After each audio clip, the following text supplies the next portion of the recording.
Stiamo parlando di arbitri. Sì.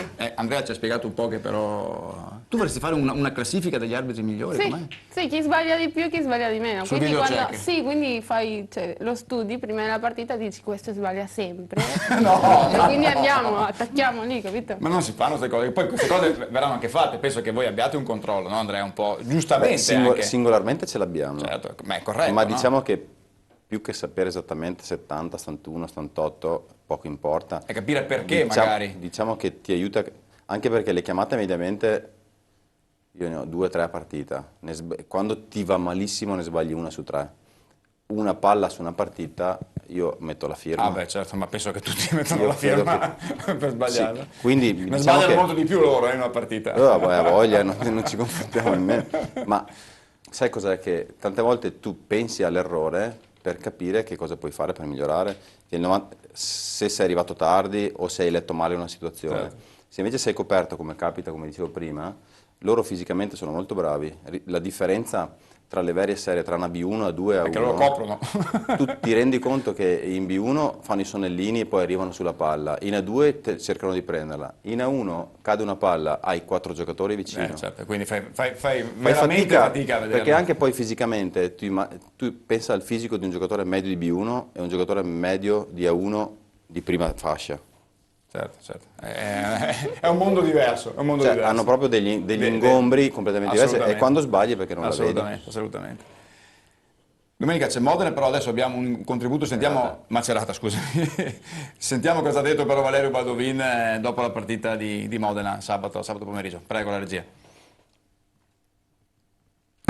Valerio Baldovin, una partita che forse alla vigilia si pensava più difficile, l'atteggiamento dei ragazzi della Tonazzo è stato quello giusto, addirittura adesso si va via forse con il rammarico di non aver ottenuto qualcosa di più. Sì, allora abbiamo sicuramente giocato forse la miglior partita dell'anno sotto il profilo tecnico, tattico, abbiamo comunque commesso pochi errori, quelli che abbiamo commesso comunque sono errori che ci stanno contro una squadra così. È chiaro, c'è un po' di rammarico, abbiamo avuto la possibilità di portare a casa sia il secondo set, il primo eravamo lì, insomma, pazienza, ci manca ancora qualcosa, però sicuramente siamo sulla strada buona, questo è fuori discussione. Siamo un po' a corto di risultati, però insomma non era oggi la partita dove dovevamo fare il risultato. Ci rimane sicuramente il gusto e il piacere di aver impegnato fino in fondo una squadra come Modena. Sappiamo che siamo una squadra che può e deve migliorare ancora, soprattutto in quei momenti importanti, perché per il resto veramente ho poco da dire ai miei ragazzi oggi. Viene da dire che se Padova giocasse così tutti i match, anche contro quelle che vengono chiamate le dirette concorrenti, allora anche il coach sarebbe più tranquillo. Sì, però questa era una cosa preventivata inizio dell'anno, che essendo una squadra così giovane non può avere un rendimento così costante come magari possono averlo altre squadre. Purtroppo ci è capitato di inciampare in partite dove non era opportuno inciampare, però insomma io direi che secondo me, ritorno a dire che siamo comunque sulla strada giusta, c'è un po' di rammarico, è successa la stessa cosa con Trento l'ultima partita che abbiamo giocato in casa, che avevamo opportunità di chiudere ma non ci siamo riusciti. Mi pare che comunque tra l'andata e il ritorno qualcosa in più stiamo producendo, perché all'andata a Modena insomma, abbiamo avuto 3 non set, sono sempre stati lontani da noi, per cui bene, insomma, vogliamo continuare a percorrere questa strada sperando di poterci togliere qualche soddisfazione in futuro. Grazie, bocca al lupo. Stavamo parlando di Fantavolley perché abbiamo visto Mattia Rosso dietro Valerio Baldovin che parlava con Luca Muzioli, direttore di volleyball, e quindi parlavamo di Fantavolley. Abbiamo capito, no, Stefano, che voi giovani della squadra siete in buona posizione. Sì, siamo messi bene rispetto ai più anziani. Come mai, Luca? Secondo te? Perché loro hanno più tempo di voi, come funziona? È vero, è fattore C, che quello non conta sempre, insomma. Ascolta, ha detto Valerio la più bella partita, Luca, tecnicamente dell'anno. È un'affermazione importante. Sì, però siamo tornati con 0 punti, quindi diciamo che Valerio è sempre molto positivo e sempre molto generoso nei nostri confronti, però dobbiamo essere sinceri che abbiamo avuto, le opportunità le abbiamo avute, non è che abbiamo preso un'asfaltata che non c'è stata partita, quindi è quello che resta la cosa più... il rammarico più grande, insomma. Volevo iniziare a coinvolgere gli amici dell'Arzarello, così cambiamo un po' la scaletta di questa sera, con Luigi Battistello che è il presidente. Sì. Voi seguite la Tonazzo ogni tanto? Io la partita Il microfono vicino? Sabato l'ho vista, i primi 2 set, peccato perché potevano portarli anche a casa, perché hanno giocato benissimo, insomma, proprio per un niente poteva essere di uno o dell'altra squadra.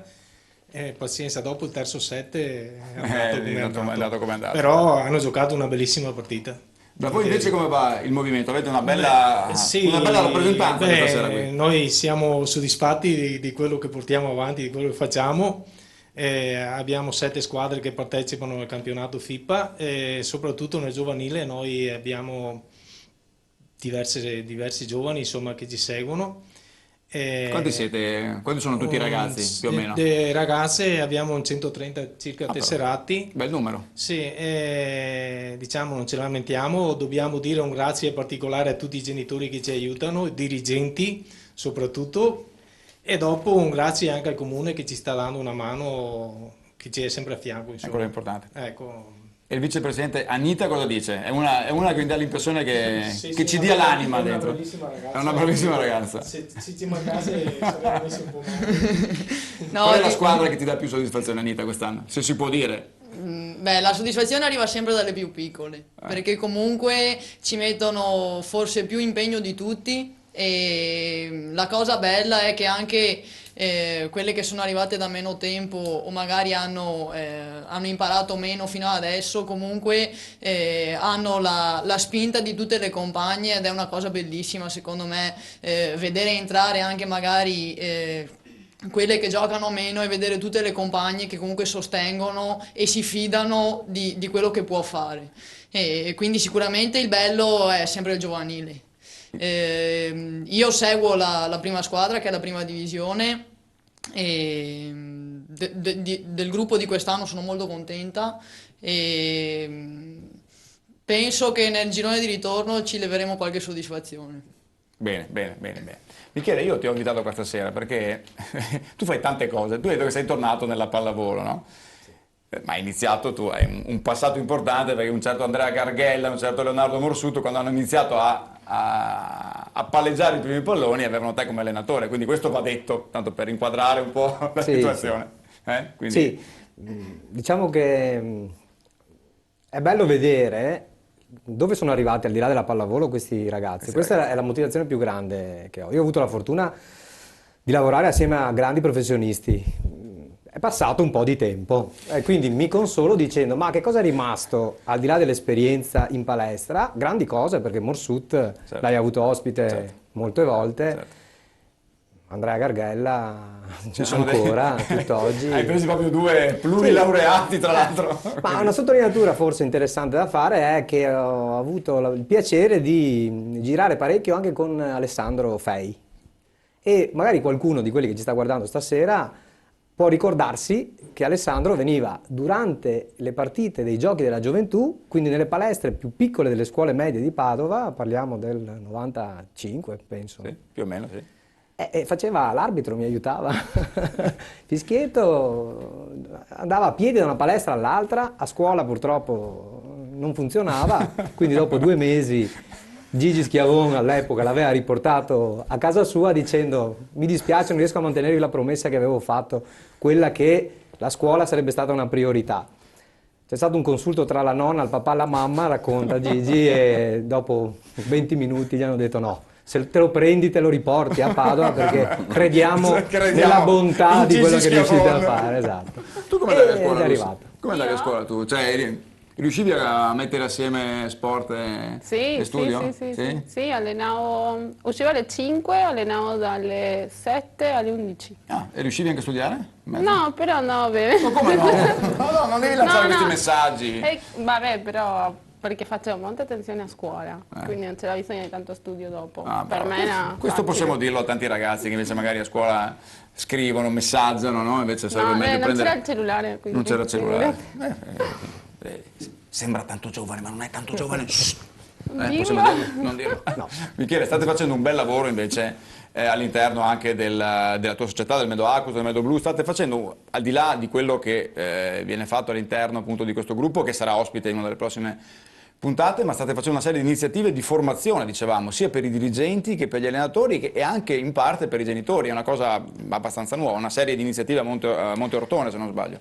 Sì, siamo un pool di 8 società che sono partite chiedendosi che cosa non c'era già di disponibile da parte degli enti con cui si lavora, quindi la federazione, il CSI, il comune, perché le iniziative culturali sono molto ricche, le proposte sportive non mancano nel territorio e in realtà non è che stiamo facendo grandi iniziative, cioè apparentemente abbiamo un calendario che coinvolge sicuramente atleti, genitori, dirigenti, ma stiamo fondamentalmente studiando, cioè, abbiamo delle idee, ci troviamo periodicamente con i presidenti, con i dirigenti e anche le iniziative che abbiamo messo in campo sono degli incontri. Ma parlate anche di alimentazione, sì, certo, parliamo di gestione come posso dire, dello stress, no? della partita, di queste cose. Fondamentalmente il tema è la comunicazione, che viene declinato in diversi, diciamo, ambiti. La comunicazione interna con se stessi, c'è un dialogo interno molto ricco all'interno di ognuno di noi. Una volta che si riesce a orientare, mettere in ordine le idee all'interno di sé, la comunicazione dall'interno all'esterno e quindi poi la capacità di percepire, di comprendere quello che è la direzione opposta dall'esterno all'interno. Su questo ci stiamo provando, ecco, ma la cosa fondamentale è che stiamo proprio studiando. C'è partecipazione, Sì, come reagiscono gli invitati? È una cosa abbastanza originale, per quello ti ho Sì, la cosa interessante è che noi abbiamo un punto di riferimento che si chiama Oddone Schiavon, che è un docente universitario all'Università di Padova, che è motivatissimo a tempo e quindi può utilizzare le risorse che già sono a disposizione del territorio, perché non stiamo inventando niente, stiamo solamente cercando di partire dalla domanda cosa non abbiamo, che invece riteniamo sia fondamentale. Allora faccio un esempio, la relatrice, la Bunus, una delle insegnanti che abbiamo avuto a disposizione una sera, ci ha confidato che la Federazione Scherma per la prima volta ha orientato il suo lavoro verso lo studio del nucleo familiare. Questa è una novità, però probabilmente è il fulcro, diceva bene prima il presidente dell'Arzerello, e dobbiamo ringraziare i genitori. Ecco, sono la famiglia spesso, un po' per comodità oppure per le difficoltà che ci sono nell'instaurare un dialogo, viene un po' messa da parte, cioè ci mette a disposizione le proprie risorse che sono prima i figli, poi anche un contributo economico e poi fondamentalmente ci porta a spasso, sì, ma certo. si fa fatica ad essere coinvolti. Squadra. Ecco, volevo sottolineare questo aspetto. Tecnici anche di grande spessore, di grande esperienza, che nel momento in cui la società chiede di fare squadra con gli altri tecnici, qualche difficoltà c'è. Quindi questi sono i temi, dialogo con le famiglie e possibilità di creare gruppo con gli allenatori per fare in modo se non sbaglio come posso dire, l'epilogo, la chiusura di questa serie di incontri farà tornare Andrea Zorzi col suo spettacolo, o sbaglio? Sì, è molto probabile, perché in realtà anche lì stiamo alzando un po' l'asticella. Abbiamo già preso contatti quando è venuto all'inaugurazione della stagione qui a Padova, è stata un'ottima occasione, però non so se riusciremo a concretizzarlo perché gli abbiamo proposto di modificare alcune cose, stiamo cercando di capire se c'è spazio, che bello. Perché vorremmo che il messaggio fosse ancora più diretto e quindi se non riusciremo alla fine di questa stagione sarà sicuramente un capitolo che non chiudiamo, ma continueremo a lavorare con lui per trovare quelle piccole cose che ci permettono di arrivare. Vorremmo proprio far partecipare ancora di più, non solo come spettatori, ma che fosse proprio dentro ai genitori e ai ragazzi. Insomma, questa è l'idea. Ti piace? Mi piace molto, sì, soprattutto quando è puntato ai genitori, perché tanti genitori tipo hanno il figlio che gioca a pallavolo, ma non ha mai giocato, non conosce le regole, si arrabbia come... E quindi almeno sapere di cosa si parla, di cosa si va a discutere, perché se non sai le regole e poi ti nervosisci così tanto, non mi sembra. Le vostre famiglie, Luca e Stefano, quella di Stefano la conosco, quanto dietro vi sono stati questi anni? I miei genitori molto, diciamo fino a 7 anni fa che giocavo qui, insomma, qui a Padova ed ero a casa, moltissimo perché mi hanno sempre portato in giro, quindi insomma un grazie va anche a loro per quello che adesso riesco a fare. Però dopo quando io sono partito per andare a giocare in giro per l'Italia, diciamo che venivano una volta all'anno a vedere le partite, ma comunque a me andava bene così. Io invece mi ricordo Stefano quando è arrivato per la prima volta a Pallafabris con la sua macchina da solo, con la patente. Aveva il sedile che toccava quello dietro, no? No, i tuoi genitori comunque anche no, sono stati molto dietro e sono sì, mi stanno tuoi primi tifosi, dietro penso. tuttora perché vivevo ancora a spese dei miei. E quindi... Ascolta, quest'anno però all'inizio abbiamo fatto uno spot a inizio stagione che Alberto Sanavia ha fatto un po' di interviste impossibili, come le chiama lui, e tu dicevi io vorrei essere titolare un giorno, lo dicevi quasi per ridere, in realtà hai giocato più di qualche partita da titolare. Sì, grazie all'infortunio di Rosso ho avuto un po' spazio, però contro squadre abbastanza difficili come I primi punti li hai fatti però. Sì, vabbè. I primi punti in Superlega. Sì. No, sono stato contento per aver... Com'è il gruppo Stefano quest'anno? Mi sembra bene, no? Sì, è simile a quello dell'anno scorso, quindi un bel ambiente. Rodato. Sì. Uno che si è sicuramente inserito bene in questo gruppo è Marco Volpato. Sentiamo cosa ha detto sabato, dopo la partita con Modena. Prego, il video. Marco Volpato, c'è da dire che alla vigilia si pensava che fosse più difficile, poi però in campo Padova ha messo il cuore. Sì, magari loro venivano da una vittoria sofferta, erano un po' ancora gasati, diciamo, magari non si aspettavano una cosa così combattuta, noi ci abbiamo messo sicuramente il cuore e tutto quello che avevamo, se non di più, e siamo riusciti a tenere di testa. Peccato che sempre in quei momenti, tipo 26 pari, in certe 26, non riusciamo mai a avere quel guizzo per chiudere un set che ci sarebbe stato insomma, per noi vincere un set. Insomma. Peccato. Secondo te si poteva portare a casa anche qualche punto? Perché no? Perché 2 set su 3 i vantaggi è questione di episodi, insomma, un punto ci poteva scappare sicuramente.